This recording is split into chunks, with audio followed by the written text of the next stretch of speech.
Olá pessoal, sejam bem-vindos a mais um episódio do Jornada Cast, que é um oferecimento de Ibagi, Zita, Forte Atacadista e Cassol. O assunto hoje é SAF no futebol brasileiro. Eu tenho aqui comigo Túlio Cavalazzi, advogado e especialista da matéria, Fernando Porto, advogado e conselheiro do Avaí, e meu companheiro Paulo Henrique Freitas, do ge.globo/SC. A gente vai tratar das SAF de maneira geral e também aqui, onde a gente está fomos muito bem recebidos aqui no Avaí Futebol Clube.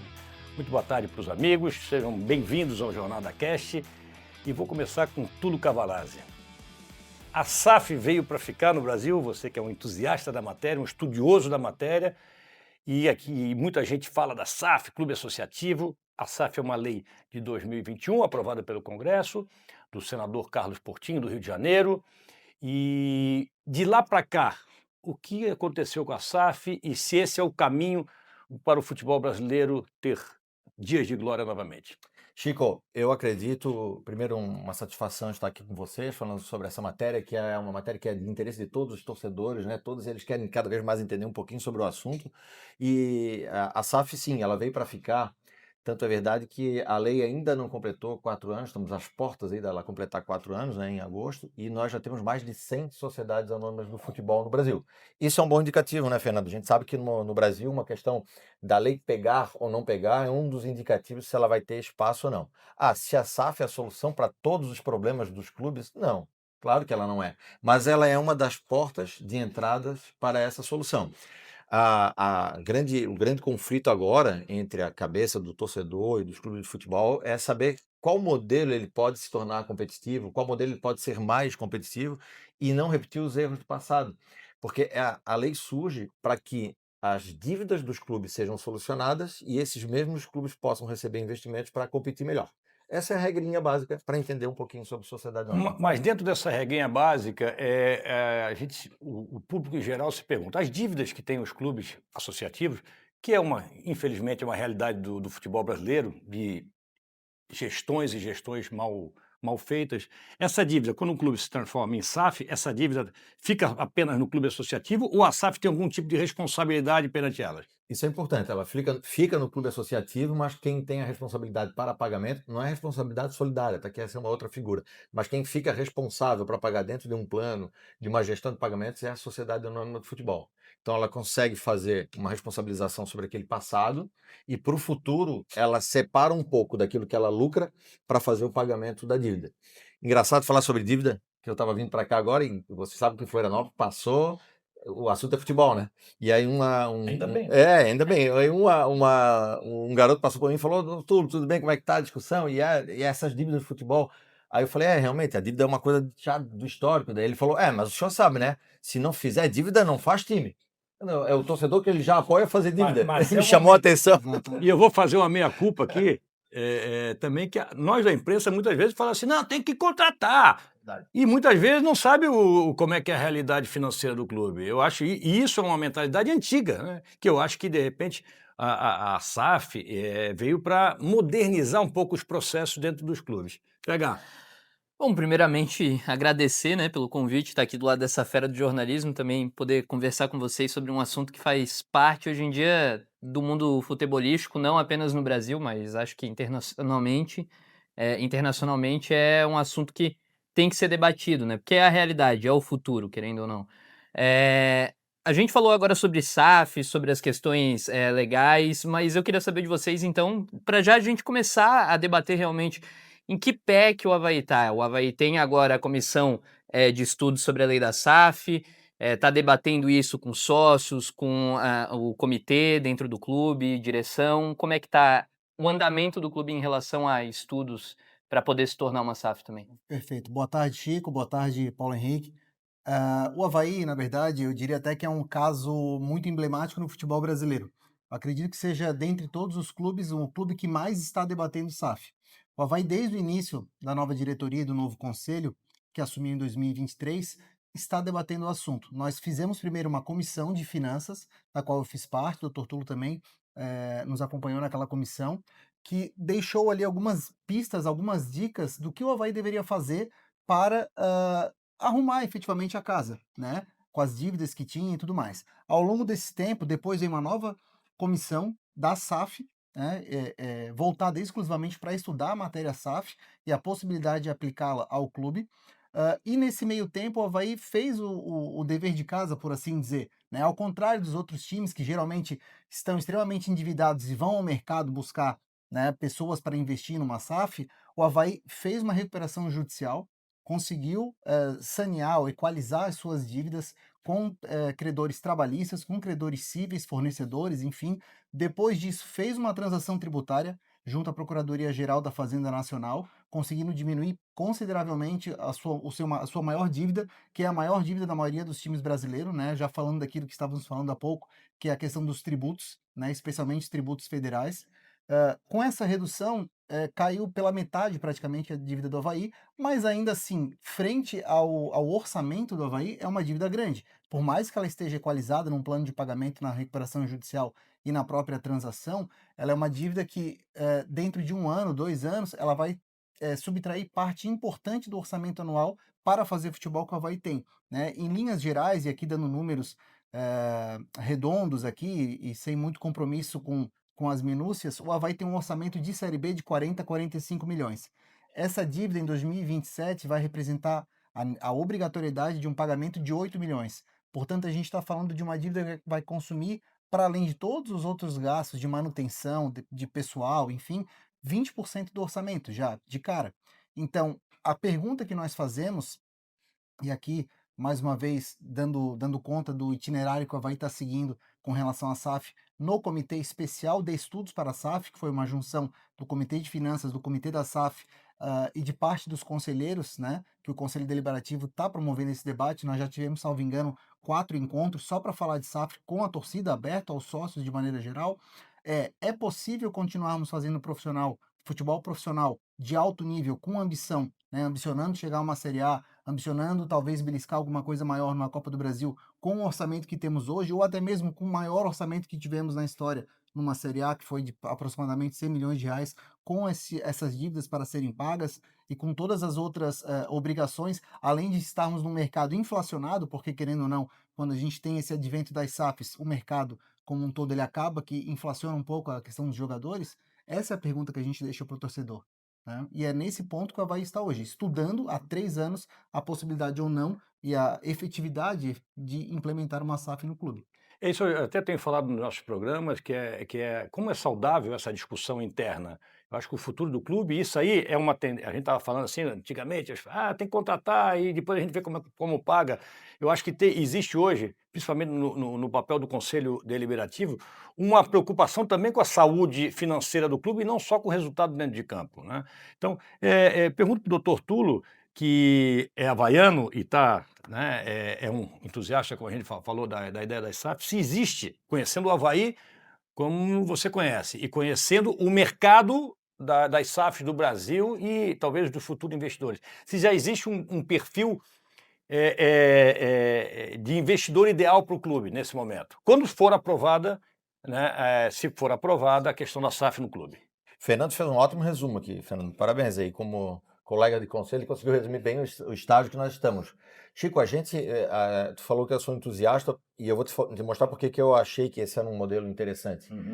Na verdade, eu não comecei estudando o modelo societário. Na verdade, nós começamos tentando responder a seguinte pergunta: como é que nós fazemos para ter mais capacidade econômica? Porque, infelizmente, eu digo infelizmente porque no desporto não deveria ser o econômico diferencial, né? Sim. O diferencial do desporto olímpico, o que é? É eu contra o Chico e quem corre mais. Não interessa se a chuteira dele é mais forte que a minha, ou se no salto com vara dele tem mais capacidade porque foi feita pela NASA.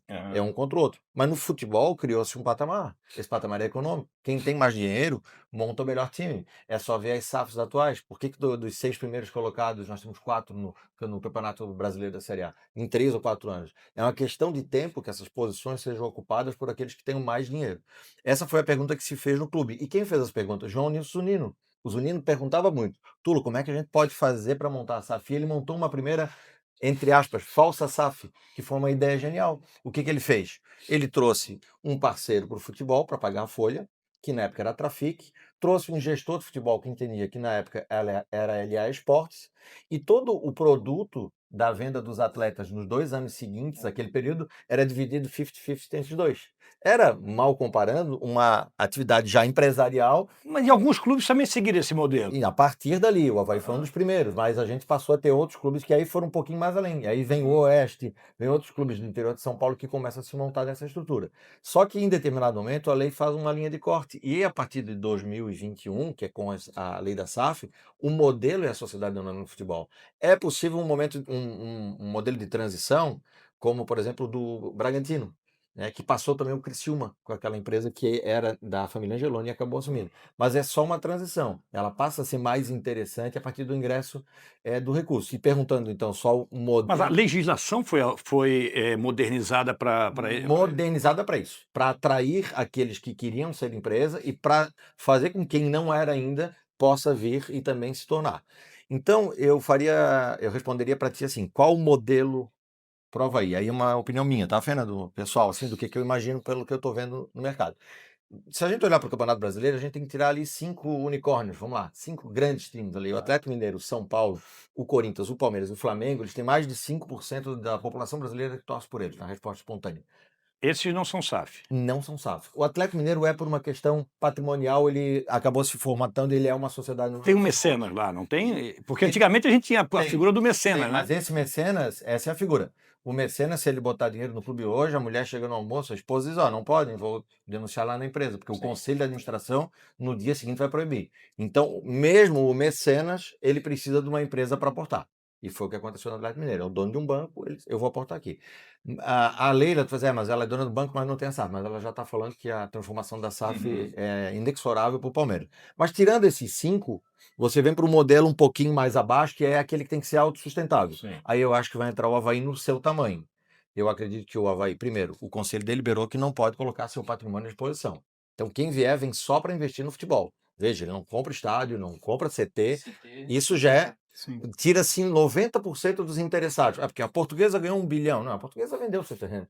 E existe aí também a possibilidade de mais a arrecadação de dinheiro também com a empresa pagando um aluguel. Exatamente, porque ela também faz a operação garantida, ela já tem um imóvel. Se tudo der errado, ela tem um imóvel. Então eu acho que no nosso caso, quando nós fizemos essa linha de corte, ok, mas o Avaí vai ter ali uma linha mais tênue, eu diria assim, um pouquinho uma porta mais estreita para entrar o investidor. Eu acredito, Chico, que ele tenha que ser, obviamente, prova de fundos, que a gente chama, né? Muito rico, alguém que tenha capacidade. Eu acredito que ele tem que ter uma cara, tem que ser uma pessoa. Não Um pode ser. parênteses aí, por exemplo, eu tenho. Existe hoje alguns personagens do futebol brasileiro, atletas e ex-atletas, que dão a cara, mas que muitas vezes não é o poder da grana. Né?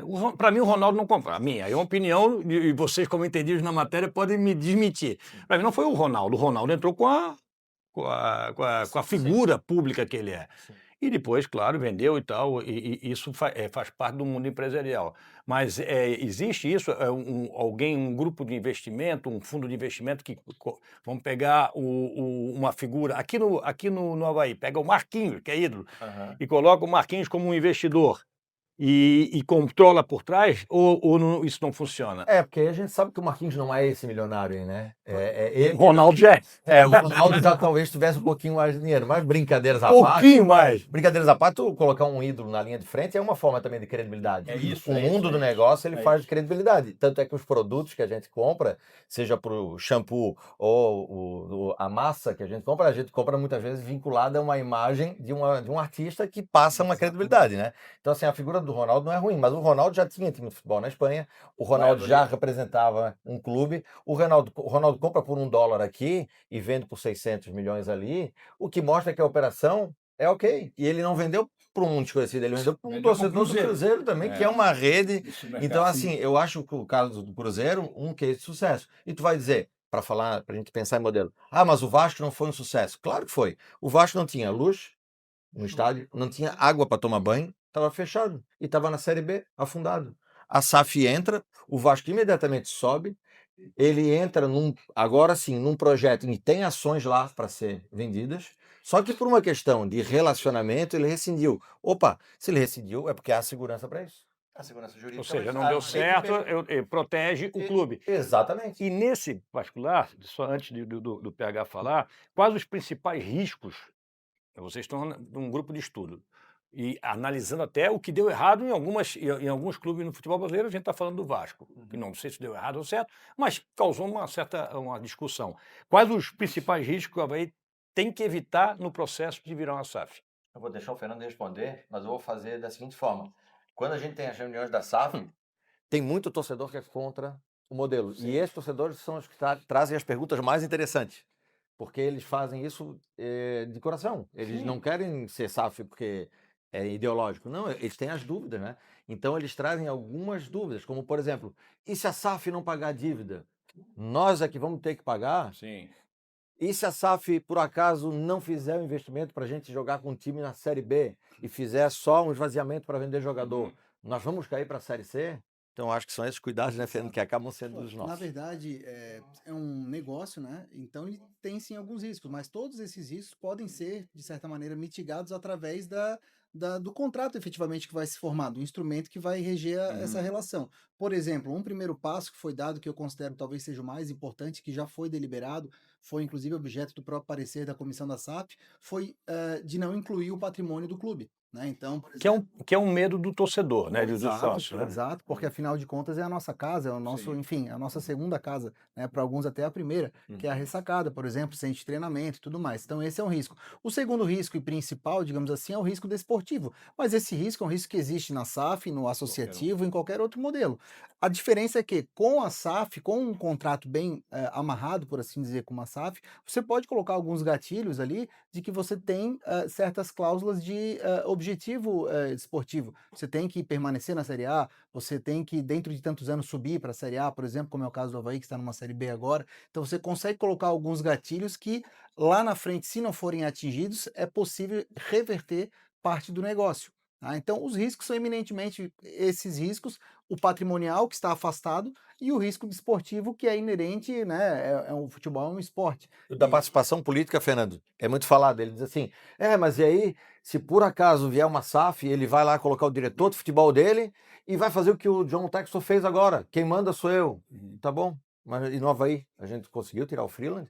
Tinha faixa na arquibancada, o presidente tirou quando ele quis. Conseguiram derrubar o Barroca uma vez, o Conselho reunido disse, vamos derrubar o Barroca. E o Freeland teve, num determinado momento, uma situação desconfortável no Conselho e na torcida. Se tem um exemplo aleatório, para Sim, lembrar tô que falando na do exemplo associação, recente. também o presidente aqui manda, o sistema presidencialista tem isso. Então, mas aí tem uma vantagem. Aí o associativista ele tem um argumento bom. Ele diz assim, mas aí ele tem mandato. Se no final do quarto ano ele não der, a gente pode substituir. Esse é um ótimo argumento que eu acho sempre muito interessante. Só que, olhando para trás, mandato por mandato, algumas coisas sempre continuaram iguais. Por exemplo, dívidas. Sempre tivemos dívidas. Gastar mais do que arrecada. Sempre mais e mais. Se financiar Então, assim, com tributos. Financiar com tributos. Mais e mais. É só o Avaí? Não. Todos os clubes. Então, é verdade. O mandato é bom, para politicamente ter a participação. Mas se tu está olhando com viés de longevidade, talvez ele seja ruim. São desde 2023, né, que essa comissão de estudos da SAF já foi criada no Avaí, então são basicamente aí 2 anos em que é discutido comitê, os sócios também, é estudado a fundo que tipo de recurso pode acabar sendo aportado no Avaí, quais são as medidas legais para conseguir se proteger de um investimento ruim, talvez que possa acabar dando prejuízo para o clube. Mas em que pé o Avaí está nesse momento? O Avaí já chegou aí até o mercado? Tem algum tipo de empresa que está intermediando e fazendo esse contato com futuros investidores? Bom, deixa eu só fazer um parênteses. Nós tivemos 2 comissões, a Comissão de Finanças e a Comissão de Estudos da SAF, e hoje nós temos um comitê. Aliás, até para não ser injusto aqui, fazer uma reverência e parabenizar o presidente do Conselho Deliberativo, Bernardo Pesce, que tem conduzido isso da maneira mais democrática possível. Né? Nós fizemos um último encontro que foi basicamente uma exposição de ideias. Quem era pró, quem era contra, tinha que responder algumas questões que foram mandadas e foram selecionadas, foram sorteadas, e todos os conselheiros puderam ali, entre aspas, se degladiar com as suas ideias. Um embate democrático de ideias. Com relação ao momento atual, o Avaí tem uma parceria estabelecida com a Genial Investimentos. Inclusive, um dos encontros do comitê da SAF foi uma exposição da Genial, dizendo, né, das experiências dele de mercado e das potencialidades que eles enxergam no Avaí, enfim. E essa é a empresa que está responsável pela captação desse recurso, aliás, pela captação desse investidor. né? Até o momento, né, eles haviam mapeado uma série de investidores e eles foram afunilando por conta das restrições que o Avaí impôs, dentre elas a principal, que o Dr. Tulo já falou, a questão de não envolver o patrimônio, né, imobiliário. Então, tinham, a princípio, 2 potenciais investidores, 2 reais interessados, que estavam para fazer uma proposta. Então, nós estamos ainda aguardando essa proposta. Claro que tudo que nós falamos aqui, falamos no comitê, pode, no final do dia, não ter uma grande utilidade se não tiver uma proposta. E hoje nós não temos uma proposta na mesa. Mas o importante é que, caso venha essa proposta, né, e aparentemente está em vias de acontecer, é possível que esteja, nós já estamos com esse debate adiantado. Mas isso é o que eu te pergunto, doutor Fernando, é assim, existe um prazo de implementação da aprovação da SAF dentro do conselho? Qual é o timing disso? Se vocês vão discutir, quando o Avaí vai estar preparado, se for o caso, se for decisão do conselho, para receber uma SAF, para ser uma E SAF? de que forma isso vai acontecer também? Eu acho que a conclusão agora dessa comissão, que é uma... O cronograma, assim, É, né? a conclusão final dessa comissão vai ser nesse sentido, Chico. Ela vai, talvez agora, numa próxima reunião, definir qual é o timing, que deve ser, eu acredito que foi muito bem levado pelo Fernando Porto, o timing da proposta.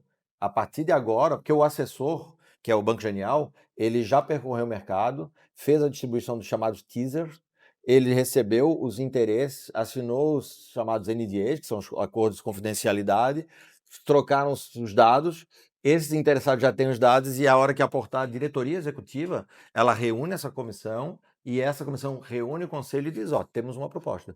Então eu diria para ti o seguinte, com certeza o timing é a chegada da proposta. Se ela chegar, ela vai para a mesa, né? Foi isso que a E diretoria... Tulo, conhecendo assim os investidores né, que entraram no futebol em determinados clubes, grandes, médios, pequenos, clubes pequenos foram, um exemplo do Atlético, né, que não tinha, a gente praticamente não conhecia, hoje já está na Série B do Campeonato Brasileiro, também por um modelo SAF, se eu não estou enganado. SAF. O que o Avaí tem de atrativo, né, o que a gente vai dizer, Florianópolis, essa tarde linda e tal, a recuperação Isso aqui, judicial se botar qualquer um aqui, já vai querer fazer uma proposta. Eu tô doido para comprar, tô doido, mas não tem dinheiro. Então, que atrativo o Avaí tem hoje, temos de imagem, história, situação financeira, para atrair um investidor? Bom, eu vou falar alguns, certamente o Fernando vai falar outros, a gente vai lembrar de alguns outros, né? Mas o Avaí, ele está entre os 30 maiores clubes brasileiros há mais de 20 anos. Há 25 anos ele não visitou outra série que não a B para A. Então ele é considerado um time assim, ele é o maior de Santa Catarina. Ninguém conseguiu ter mais essa capacidade que o Avaí teve de manutenção. A estabilidade do Avaí é muito grande. Ele tem uma estabilidade de associação muito grande também. O Avaí libera 15 mil sócios com alguma facilidade. E a figura do Avaí no sul Isso do Brasil... tudo importa no futuro negócio. Muito. Eles têm... eu sei porque, assim, sempre é feito muita pergunta nessa linha, e os outros presidentes já vinham recebendo. Eu também, de certa forma, né, Chico, sempre ajudei junto à diretoria. Então, eu sempre contactei, eu vi outros presidentes, Fernando, receber propostas. A figura do Avaí, colocar no centro da região sul, com duas forças acima, Curitiba, Atlético Paranaense, hoje já vindo Operário, Londrina, abaixo, Rio Grande do Sul, com as duas forças, faz com que o Avaí esteja no centro, inclusive geográfico, para poder acessar competições sul-americanas. Porque uma das maiores visões do investidor é que ele tem que atingir desportivamente resultados para capturar os prêmios. Vocês viram que na Copa do Mundo a grande questão foi capturar o prêmio. Então, disputar a Copa do Brasil é capturar. Quando é que a Copa do Brasil acabou para os pequenos? Um dia deu Edson, um dia Ailton, dia deu Paulista. Quando é que ela acabou? Quando a premiação foi alta, os grandes disseram, agora, amigo, dá licença. A partir de agora eu entro. Quando faltar o 8, e aí nunca mais vai dar um pequeno. Nunca mais vai dar. Não, mas pode dar. Não, vai dar. O Leicester uma vez deu umas plantinhas no De Bruyne no campo. Um negócio assim, aconteceu de ter um melhor jogador do mundo no dia lá. Mas fora isso, a gente vai enfrentar, na análise do case, o Avaí como um clube possível de um crescimento acelerado com um investimento que talvez não seja tão grande. Imediatamente, o investimento tem que ser a longo prazo, porque depois que sobe para configurar uma manutenção na Série A, aí é 150, 200 milhões por ano, né? Mas a partir do momento que ele faz o investimento para subir, então eu diria assim, o Avaí está num ponto ótimo para fazer o investimento, mas é claro, nós estamos aqui com a empolgação de quem quer receber um parceiro e esse parceiro passar a fazer parte da vida do clube. Mas talvez esse parceiro nunca exista. Porque é o seguinte, quer vender o teu carro? Eu quero, só vendo por 200 mil. Não, mas não vale 200 mil.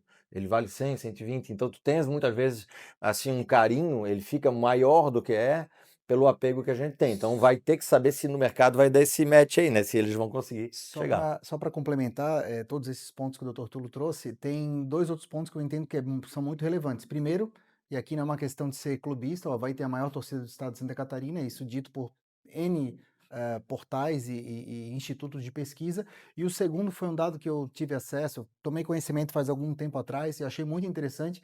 A torcida do Avaí é a torcida com o maior potencial médio de consumo entre todas as torcidas do Brasil. Ou seja, é o torcedor, e aqui claramente a gente está fazendo uma média ponderada, né? Mas com maior potencial de consumir, com maior potencial com relação à renda mesmo do país. Então, isso, querendo ou não, também chama atenção, porque é um produto, e aqui a gente está tratando não de uma maneira mercantilizada, mas não deixa de ser, o futebol é um produto, e é um produto muito vendível e com um público com alta capacidade de comprar esse produto. Né? A gente lembra por exemplo, se a gente puxar na memória as campanhas boas do Avaí em 2009, por exemplo, na Série A, o Avaí lotava estádio no Rio de Janeiro, em Curitiba, em Porto Alegre. Então, é uma torcida que realmente tem condições de dar esse suporte. Se o time, logicamente, apresentar um produto bom, um futebol bom, é uma torcida que é capaz de comprar. Esse comparativo do ticket é também estatístico, tá? Isso tudo está no estudo, né? O Avaí chegou a ter o terceiro ticket do Brasil. Era Palmeiras, Flamengo e o Avaí o terceiro ticket. Porque o torcedor, ele consegue chegar acima dos 52, 53 reais por pessoa. Isso também compõe os estudos para mostrar que a capacidade, né, da cidade econômica, do estado, faz com que o clube seja também um motivo para investimento. Agora, o investidor, Chico, dependendo do caso, ele quer só competir, é só do futebol. Eu acho, assim, pelos debates lá, que não, assim, não causou muita paixão nos integrantes da SAF, fundos de investimento que querem só investir para ganhar dinheiro, que eles não tenham uma coisa de pele com o clube, entendeu? Então isso tudo foi muito debatido lá. Por isso que Que seria, por exemplo, o caso do presidente do Cruzeiro, que tem uma ligação como torcedor. Ele é um grande empresário, tem um supermercado e comprou o clube e sabe que tem uma ligação de coração. O Curitiba já enfrentou uma frieza maior, porque foi um clube... Muitas críticas. Muitas críticas, mas tu vê que também passou 2, 3 anos, foram se alinhando, foram entendendo o jogo e ele já foi melhorando um pouquinho, né, o desenho. Então tem isso também, tá? Tem um desenho que às vezes tem que ser aperfeiçoado num período. É uma empresa, né? Naquele pedacinho ali, nós estamos olhando aqui, né? O departamento de futebol. Naquele pedaço ali vai ser uma empresa. Essa é a situação. Eu queria até fazer um comparativo aqui. Eu digo que jornalista é fofoqueiro e sempre tem que tentar descobrir um pouco a mais. Sempre tem que tentar descobrir um pouco a mais. Claro. As reuniões são feitas e em nenhum momento é escondido algo por baixo. Os sócios que vão e o comitê sempre tem todas as informações. Claro, existe esse acordo de confidencialidade, mas aproveitando até que tu tocou agora sobre o medo do torcedor de, às vezes, um fundo de investimentos não ter tanto contato com o futebol, não ter esse amor pela camisa. Alguns não são geridos, por exemplo, por torcedores, realmente, mas têm objetivos esportivos e até mesmo outros clubes. Vocês falaram sobre esses dois fundos de investimento que já estão, esses dois investidores, né, que já estão mais a fundo. Dá para talvez ter uma ideia se eles têm algum envolvimento com o futebol já, algum outro clube ou algo do tipo? Não, eles não foram revelados para nós, né, Fernando? Nós estamos uma porta fora de quem está com esses nomes nas mãos. Na verdade, eles aí, a diretoria executiva, porque é um processo muito autônomo do conselho. O conselho tomou a frente em várias situações, tanto que a comissão de finanças, Chico, lá atrás, a que defraga o processo, é uma comissão dizendo assim, então, peraí, tá faltando dinheiro e nós vamos quebrar. O Avaí tomou a penhora aqui no jogo do Flamengo, tomou a penhora no jogo do Curitiba e não tinha dinheiro no caixa no dia seguinte. E as penhoras começaram a ser permanentes. Aí o comitê de finanças chama a diretoria executiva e desenrola um relatório que diz, olha, até a recuperação judicial pode ser uma saída. Porque foi duro, sabe, para a diretoria executiva assinar uma procuração e dizer, pede uma recuperação judicial. Sim. E isso agora ficou mais comum no mercado. Outros estão pedindo, os 3 de Recife pediram, os outros pediram. Mas até tomar essa decisão, porque tem um orgulho, pediu recuperação, então estão mal das pernas. Sim, tinha um orgulho envolvido. Eu acho que o conselho deu essa guarida. Nesse segundo momento, O conselho deu uma nova guarida. Tá bom, vão pesquisar a SAF, mas a fase que a gente está, Paulo Henrique, é assim, e tragam quando tiver o nome. Aham. Então a gente tá Por uma enquanto porta é essa. um mistério. Mas É quando tudo a isso proposta foi. for feita mesmo. Mas tudo isso foi falado, ó. Uhum. O conselho não quer patrimônio envolvido, o conselho quer alguém do futebol, o conselho quer força, quer uma força econômica grande. Eu particularmente penso, Fernando, que a Ressacada merece um tratamento nesse projeto, Uhum. que tem um tratamento. Porque Um vamos lá, compromisso, né? na tua conta ali, 45 milhões de orçamento, mais 8 para pagar a dívida corrente, 53. Isso é para disputar tudo e pagar a dívida. E não precisa de comprar mais campo de treinamento, será, Chico, para fazer uma categoria de base forte? Será que a gente não precisa aumentar o estádio? Será que a gente. Então, assim, O além de investimento, tudo, tu precisa mais dinheiro. Quando que vai conseguir esse dinheiro? O perfil que está sendo procurado, então, nesse momento é de um investimento, um investidor, que além de quitar as dívidas, também invista no patrimônio que não vai estar no acordo, é isso? Essa é uma percepção minha, Aham. mas assim, conversando com todos os torcedores e vendo como tá contente o torcedor do Botafogo, como tá Uhum. contente o torcedor que recebeu esse tipo de investimento, Mas- que isso tem que compor o Mas, contexto. Tulo, a gente está encaminhando aí nossa reta final do nosso papo. Não é uma questão de vir a SAF na quarta-feira e na quinta-feira Sim. os resultados aparecem. É um Sim, processo. Né? Isso a gente tem que deixar bem claro para o torcedor. Acho que vocês estão discutindo isso. Duas questões que eu queria, uma para o doutor Fernando e outra para o doutor Tulo. Doutor Fernando, o Conselho sabe que vai mudar o papel dele numa SAF, ele tem consciência que é diferente um clube associativo de uma SAF. Como vai ser a questão da transparência? Isso é uma pergunta para ti primeiro, e já adianta a pergunta para o doutor Tulo. Os profissionais de futebol brasileiro estão acostumados a trabalhar dessa maneira? Contrata, depois a gente vê como paga. Eles estão preparados para trabalhar num novo perfil de cobrança e de governança? Primeiro, doutor Fernando. Bom, o conselho sabe, né, das mudanças, né, e justamente isso tem sido debatido no comitê, né, o Porque papel a gente que fala vão... muito de transparência hoje, Exato. que é importante, claro. Não, claro. E em momento algum nós vamos buscar, seja quem é pró ou contra a SAF, enfim, e se isso eventualmente vier a se tornar uma realidade no Avaí, um tipo de contrato, um tipo de parceria que tenha qualquer tipo de situação velada, né? Muito pelo contrário, o conselho ele vai seguir tendo um papel, muito embora ele não possa em tese, convocar a empresa, o investidor, para prestar esclarecimentos. Como acontece hoje, né? Exato. Mas ele tem um papel, sim, de ficar em cima daquele documento que é firmado e, por exemplo, você não assumiu, você não atingiu determinadas metas desportivas. Então, ele tem, sim, esse papel ainda de fiscalização. Claro que ele fica modulado de acordo com aquilo que foi estabelecido na parceria entre o Avaí e esse possível investidor que venha a ser o investidor da SAF. Lembrando que tudo vai depender de como vai se desenhar. O Avaí não necessariamente vai deixar por completo de ser dono de seu departamento de futebol. Esse percentual, isso é a ser convencionado também, a depender do aporte, inclusive. Olha, se for um De aporte interesse do X, investidor também. pode ser tantos por cento, se for um aporte Y, é tantos por cento menos tanto. Então, tudo isso é modulado. O que é importante esclarecer para o torcedor, e que a gente vem trocando essa ideia nesse comitê, é que esse modelo existe, é uma realidade, tem se tornado cada vez mais comum nos times que estão tendo algum tipo de destaque e que os times, independentemente do tamanho, eles em determinados pontos eles atingem um certo limite de crescimento e que só ultrapassam aquilo adotando outras estratégias, e a SAF é uma delas. E nos parece que implementá-la, a depender do modelo de investimento, do valor, logicamente, porque aqui a proposta no final do dia é o que mais vai importar, né, para todos, sejam os pró ou contra a SAF, a depender da proposta, todo mundo vira pró, todo mundo vira contra.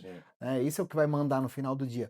Mas a transparência ela vai seguir sendo perseguida, claro, dentro desses termos que vão ser estabelecidos no contrato de parceria. Doutor Túlio, e os profissionais de futebol brasileiro estão viciados em algumas, né, principalmente quem trabalha diretamente com futebol, o departamento de futebol.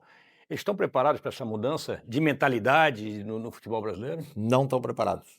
O Chico, é incrível o amadorismo, é incrível a marca que o amadorismo cria numa profissão ou numa determinada corrente, assim, é impressionante.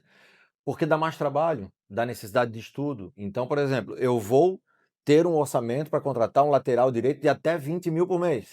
Isso vai ser uma dor de cabeça para a maioria dos caras que está acostumado a receber o empresário e ficar aqui esperando 10 empresários oferecer, negociar e não vai ser nunca 20, né? Vai ser 30, 40, 50 e nunca com o tributo calculado, luvas, etc e tal.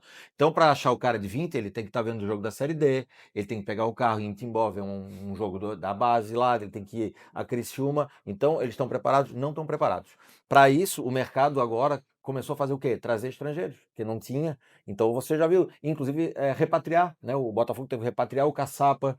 Esses caras que estão Uma voltando. mentalidade diferente. Exatamente, o Escuro, né? Que estava no Cara, o Bragantino. Escuro, muito bom profissional. Eles foram repatriados, porque a gente não tinha essa cultura aqui de trabalhar com orçamento. Como assim? Eu vou lá agora e vou trazer aquele cara que já foi artilheiro 10 vezes aqui, há 5 anos, né, atrás, não é mais, mas ele vem com a marca, vem com o nome, eu vou agradar a torcida, eu me resolvo. Então não tá. Sobre a questão da participação, eu queria dizer para vocês o seguinte, nessa reunião da SAF aqui, foram 12 sessões, a gente tinha de finanças foram mais 12, são mais de 40 encontros profundos, assim. Daqui a gente dizer assim, cara, eu não acredito, tá todo mundo aqui, de graça, isso aqui é uma associação, todo mundo saiu de casa às 6 horas antes, frio pra cacete, pelo amor. Aqui nós tudo enrolando ali, cara, discutindo 2, 3 horas. Então, assim, essa é a parte do debate. Sabe o que a gente ouviu? Nós fizemos, cara, reunião com o Emerson Ferretti, presidente do Bahia Esporte Clube. Fizemos reunião com o Ducésio Melo, presidente do Botafogo. Isso eu estou te falando assim, falas de 30, 40 minutos, 1 hora, para entender deles. O Ducésio diz, não, o Botafogo, Futebol Regatas, tem uma excelente relação com a SAF do Botafogo. Eu me dou bem com o presidente. Eu consigo dar palpite. O Ferretti, eu realmente, não sei se foi ele que disse, eu agora tenho que comprar ingresso para o jogo do Bahia. Mas tá ruim, tem que comprar ingresso? Ele disse, não tá ruim, o Bahia tá disputando nas cabeças, disputa todas as competições. Então, realmente, tem uma mudança de cultura, mas se a gente fizer a mesma coisa sempre, nós vamos chegar sempre no mesmo resultado. Pegar mais alguma coisa? Era isso, acho que tá tudo bem explicado, né, e bem debatido. Que eu acho o seguinte, PH, Tulo, doutor Fernando, a gente pode ser simpático, a gente que gosta de futebol, né, vive futebol há tanto tempo, a gente pode ser simpático à SAF ou antipático, até mesmo por desconhecimento.